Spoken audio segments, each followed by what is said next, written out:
Bonjour à tous et toutes et bienvenue dans Ainsi sur le monde, le podcast où nous discutons des sujets socio-éducatifs à travers le monde. Aujourd'hui, nous allons parler d'un thème très important, l'éducation populaire, et spécifiquement la qualité dans les systèmes éducatifs dans l'Amérique latine. Alors, est-ce que vous pouvez me donner vos noms et les pays que vous allez représenter, s'il vous plaît? Salut à tout le monde, je suis Gisèle et je vais parler du Venezuela qui, comme nous le savons tous, est une dictature qui a causé un tout élève de migration.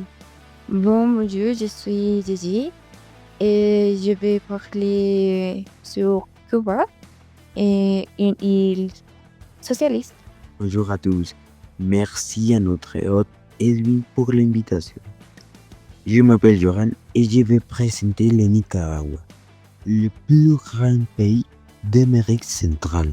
Il est actuellement gouverné par le président Daniel Ortega et son épouse, dans un état très concentré, similaire à ce dont mes amis Gisèle et Gigi parlaient avec le Venezuela et Cuba. Et finalement, je veux parler de la Guyane, un pays démocratique. Alors, la question autour de laquelle tournera ce podcast est: pensez-vous que l'égalité est encouragée dans le système éducatif de vos pays? Que pourriez-vous nous dire? Eh bien, comme je l'ai mentionné plus tôt, Cuba est un pays socialiste et son principe en matière d'éducation est la gratuité. À Cuba, l'éducation est entièrement gratuite et de l'école maternelle à l'université. Il n'y a qu'une institution privée sur l'île. Il faut que tous les étudiants aient les mêmes chances d'apprendre, qu'ils vivent en zone rurale ou urbaine. De plus, j'ai été surprise d'apprendre que Cuba compte 450 écoles pour l'éducation spécialisée. Je viens de réaliser que mon pays, contrairement au tien, encourage plus l'inégalité parce que les promesses de lutte contre celle-ci n'ont pas été tenues, rendant visibles les écarts entre les groupes les plus et les moins favorisés. D'autant plus si l'on tient compte du fait qu'elle était a cessé de publier depuis 2015 des statistiques sur les budgets et les dépenses en éducation pour cacher cette inégalité. Oui, tu as raison. À Cuba, la situation est similaire. La dernière étude publiée date de 2021 et concernait des données de 2019. C'est faux que ton pays est un socialiste et d'école privée.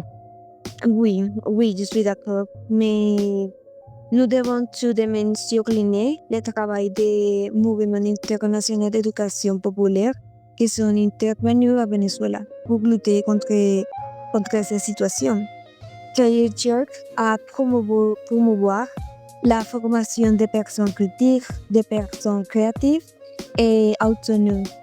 Tout ce qui est curieux, à Cuba, l'éducation est censée être comme ça aussi, pour donner la liberté aux jeunes.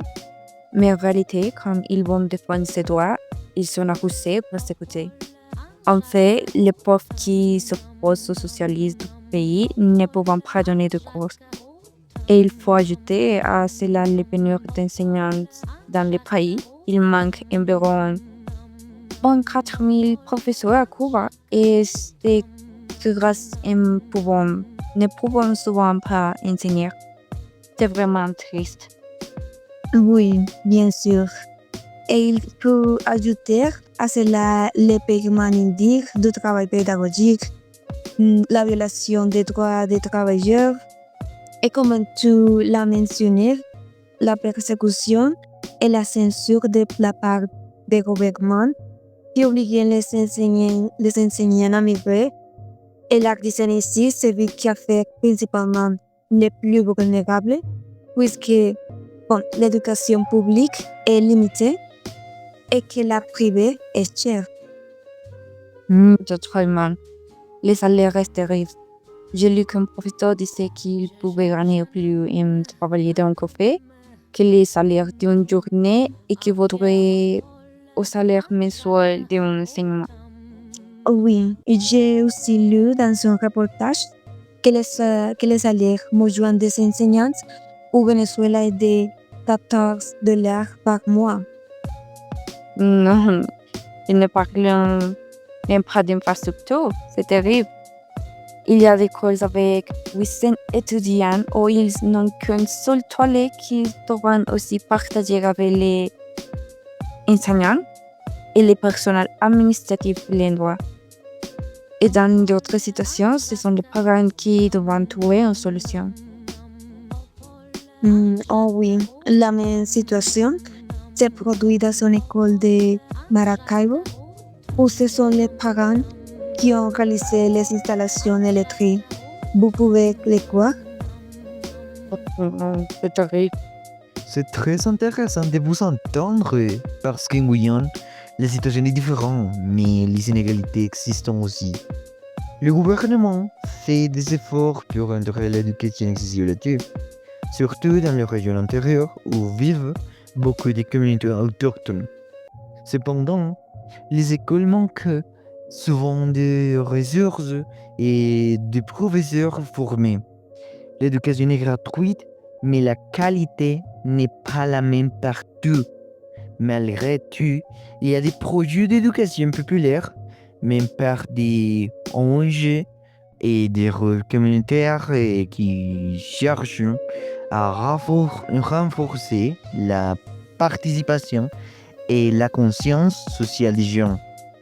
C'est fascinant ce que tu dis sur la Guyane. Vraiment, c'est intéressant de voir comment là-bas, l'éducation cherchait à réduire les inégalités sociales et culturelles. Chez nous, au Nicaragua, la situation est un peu différente. On peut dire que l'égalité est encouragée dans les systèmes éducatifs, oui, surtout dans les discours officiels. Le gouvernement parle beaucoup d'inclusion, d'accès à l'éducation pour tous, et c'est vrai que l'école publique reste gratuite, ce qui est essentiel pour les familles modestes. Mais dans les pratiques, il y a encore beaucoup de défis. Par exemple, dans les zones rurales, les écoles manquent de ressources, d'enseignants qualifiés et parfois même d'électricité ou les matériels de base. Cela crée une grande différence entre les étudiants de ville et ceux des campagnes. En plus, la situation politique du pays influence beaucoup les systèmes éducatifs. Les écoles publiques dépendent fortement de l'État et parfois l'éducation sert plus à transmettre une vision politique qu'à former un spirit critique et libre. Malgré tout, je pense qu'il y a de la volonté, notamment chez les enseignants qui essaient de motiver leurs élèves et leur parler d'égalité et de respect.